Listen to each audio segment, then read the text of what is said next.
Salam sejahtera semua dan selamat datang sekali lagi ke channel ini Currentsphere MY. Pada video kali ini kita akan bawakan satu cerita panas dari bumi Sabah yang semakin hangat dengan pelbagai drama politik menjelang pilihan raya negeri ke-17 ataupun PRN17.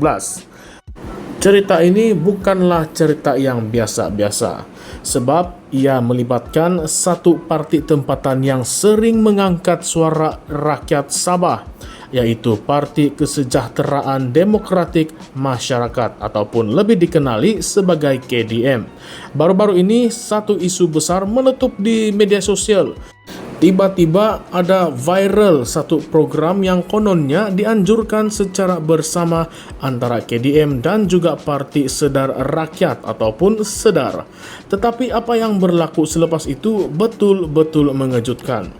KDM melalui ketua penerangannya Muhammad Ari Nazrah Abdul Rahman tampil menafikan sekeras-kerasnya bahwa parti itu ada menjalinkan sebarang bentuk kerjasama dengan Sedar ataupun mana-mana parti lain sekalipun.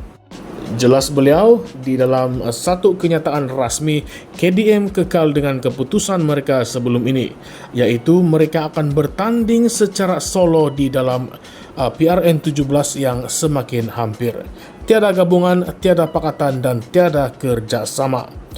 Pendek kata, mereka akan membawa haluan mereka sendiri dan akan membawa perjuangan mereka sendiri.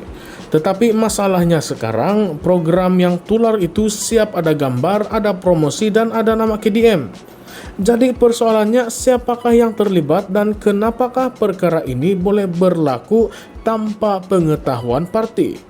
Muhammad Ari Nazrah menyifatkan tindakan mengaitkan nama KDM dengan program anjuran parti lain sebagai sesuatu yang tidak bertanggung jawab.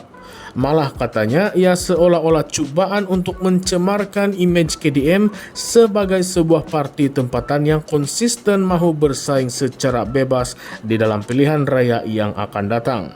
Beliau juga berkata bahwa KDM langsung tidak tahu menahu tentang program itu, apatah lagi untuk bersekongkol atau bekerja sama dalam penganjurannya. Tetapi secara jujurlah, apabila kita tengok balik situasi politik Sabah sekarang, memang susah untuk kita tidak curiga. Masing-masing berlumba ingin mengukuhkan sokongan, terutamanya dari kelompok pengundi luar bandar dan juga belia.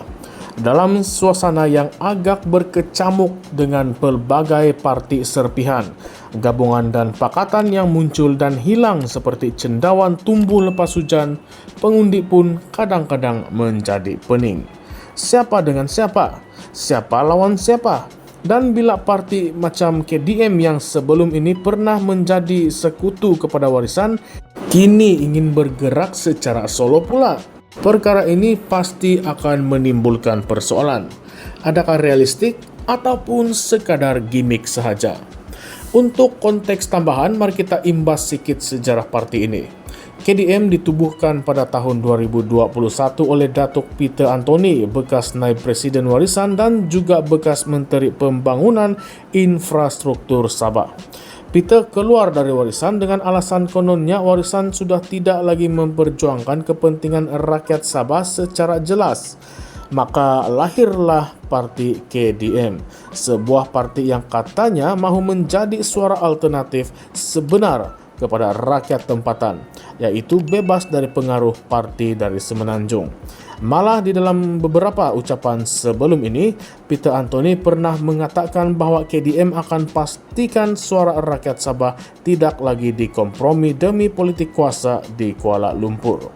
Tetapi bila kita lihat situasi sekarang, ramai yang bertanya, adakah KDM benar-benar berdiri atas prinsip tersebut?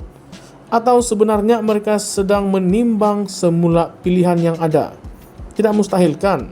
Kalau ada rundingan belakang tabir yang mungkin belum jadi dan akhirnya mereka terpaksa buat kenyataan menafikan untuk jaga imej. Mungkin program yang dijalankan dengan Parti Sedar itu hanyalah test water yang apabila reaksi tidak menguntungkan mereka terus mencuci tangan. Seterusnya, kita juga tidak boleh tolak kemungkinan ada pihak luar yang coba ingin mensabotaj. Politik Sabah memang penuh dengan kejutan. Kadang-kadang strategi paling halus ialah dengan membuat seolah-olah sesuatu itu wujud hanya untuk merosakkan reputasi pihak lain. Bila sudah viral, rakyat pun akan mula bertanya dan akan mula sanksi.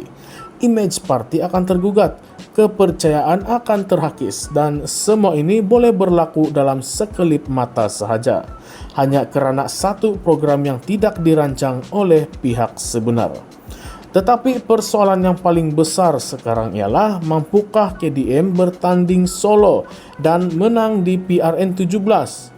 Dalam sejarah pilihan raya Sabah, parti-parti kecil sering kali tewas bukan kerana tidak kuat, tetapi kerana undi terpecah.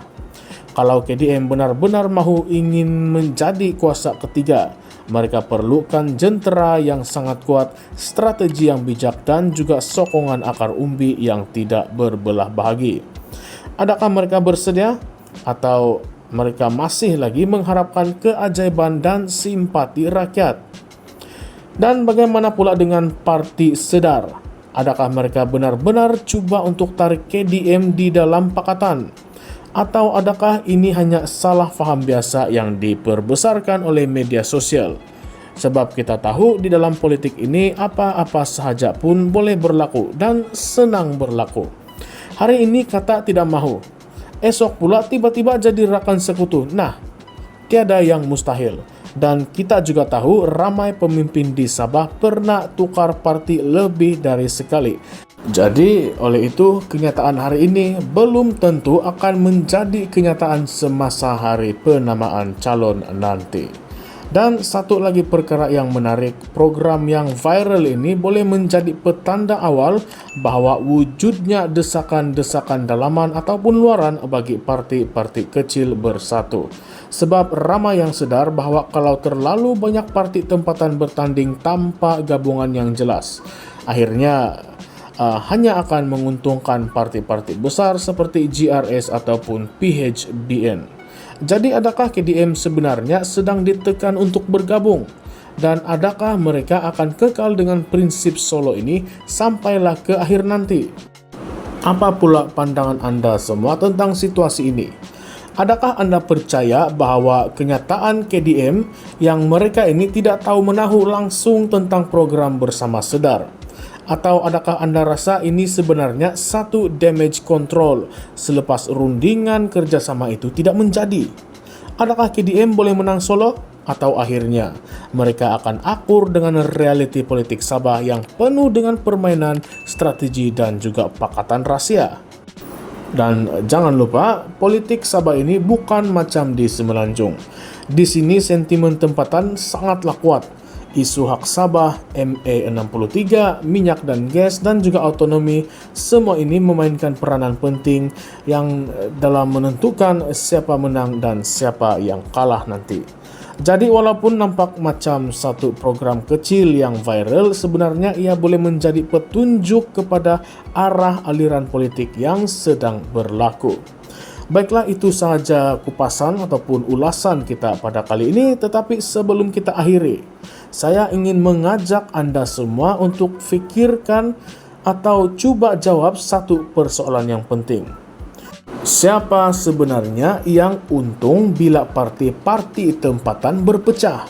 Dan adakah rakyat Sabah masih akan beri peluang kepada parti yang enggan bekerjasama semata-mata atas nama prinsip, walaupun mungkin akhirnya ia akan memecahkan undi dan memberi lawan kepada parti yang bukan berasal daripada negeri ini?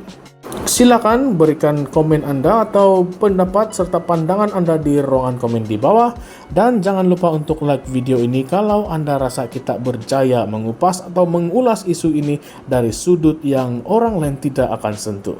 Dan yang paling penting, subscribe ke channel ini Currents VMY untuk lebih banyak konten politik yang berani, telus dan terus dari hati rakyat Sabah sendiri.